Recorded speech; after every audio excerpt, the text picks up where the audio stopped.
Anthropic to brief G20 Financial Stability Board on Claude Mythos cyber risks. Anthropic will brief the G20's Financial Stability Board on cyber vulnerabilities exposed by its Claude Mythos model, according to a Financial Times report flagged by Cointelegraph on May 18, 2026. The session puts an AI lab directly in front of the body that coordinates financial regulation across the world's largest economies, at a moment when crypto markets are already on the back foot.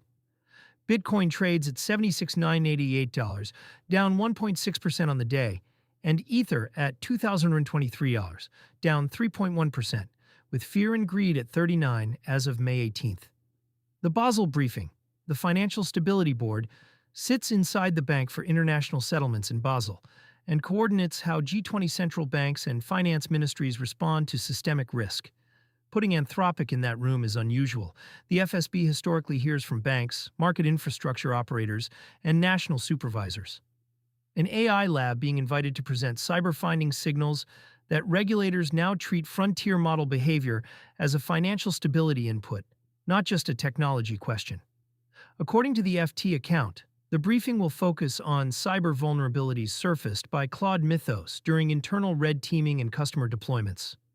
The model has been positioned by Anthropic as its most capable cyber reasoning system, and the company has previously described it as able to identify novel attack paths in complex code bases. Bringing those findings to the FSB suggests at least some of the surfaced issues touch financial infrastructure. Crypto sits in the blast radius. Crypto is one of the most code-exposed corners of the financial system. Custodians, exchanges, and DeFi protocols all live or die by the integrity of smart contracts, signing infrastructure, and bridge architecture. The market has spent the last several weeks absorbing real incidents in exactly those areas, including the Varus Ethereum bridge exploit that drained $11.4 million, and the chain halt at Thorchain after a suspected multi-chain exploit.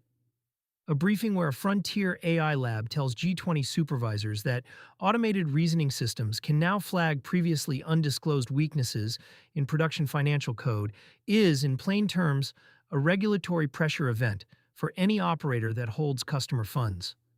That includes centralized exchanges, stablecoin issuers, and the custodians sitting behind most retail crypto cards. The market reaction so far is muted but coherent with a risk-off tone. BTC at $76,988 is down 4.75% on the week. ETH at $2,223 is down 9.02% on the week. Whether the Anthropic briefing is a meaningful driver or a coincidence with broader macro pressure is impossible to separate cleanly, but the timing lands inside an already nervous tape. The coordination problem regulators are walking into two threads converge here. The first is that AI systems can now produce vulnerability research at a pace that outstrips most internal security teams.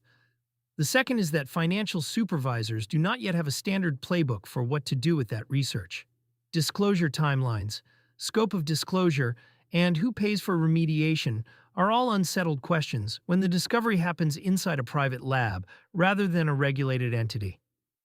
Fireblock's chief executive Michael Sholoff made a related point earlier this month, framing Bitcoin's quantum readiness as a coordination problem, rather than a pure cryptography problem. The Anthropic briefing fits the same shape.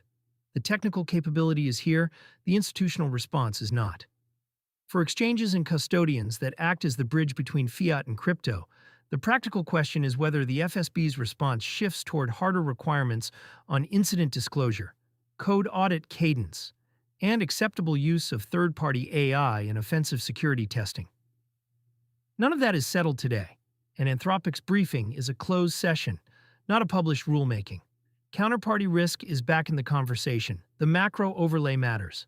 With ETH down more than 9% on the week and exchange inflows already elevated, retail users have spent the last several days asking the same question they ask in every drawdown. Where is my balance actually sitting?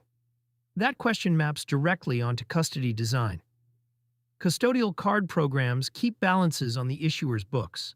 Self-custody cards keep them in the user's wallet and only pull at the point of sale. When AI-surfaced cyber risk becomes a regulator-level topic, the gap between those two designs becomes harder to ignore. We are not arguing that a single FT report changes how anyone should structure their crypto exposure. The point is narrower.